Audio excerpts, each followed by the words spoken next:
বেনামাজি তোরা যারা ফজরের নামাজ পড়ো না, তোদের মতো ডাকাইতের জন্য সূর্য ওঠে না। সূর্য ওঠে আমার ওই মাসুম বাচ্চাদের জন্য। যেদিন তাহাজ্জুদ বন্ধ হবে, যেদিন জিকির বন্ধ হবে, যেদিন কোরআন তিলাওয়াত বন্ধ হবে, যেদিন মাদ্রাসার এই দরস বন্ধ হবে, যেদিন এই 8-10 বছরের মাসুম বাচ্চাদের রাতের 4টা বাজের কোরআন তিলাওয়াতের হেফজোখানার আওয়াজ বন্ধ হয়ে যাবে, আল্লাহর কসম সেদিন আর সূর্য উঠবে না, চাঁদ উঠবে না।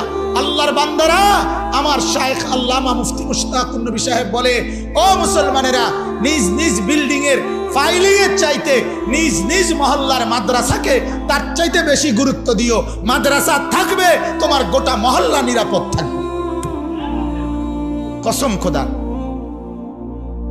কারণ আমরা যখন গোটা মহল্লাবাসী ঘুমাই, মাদ্রাসার তালেবে ইলম রাতের 4টা বাজে ঠান্ডা শীত আর কুয়াশার মধ্যে 8-10 বছরের ছোট্ট মাসুম বাচ্চা বছরের 12 মাস আল্লাহকে সেজদা করে তাহাজ্জুদ পড়ে এই কোরআন নিয়া ছোট্ট মাসুম বাচ্চা হাফেজ সাহেবের কাছে সবক শুনাইতে বসে।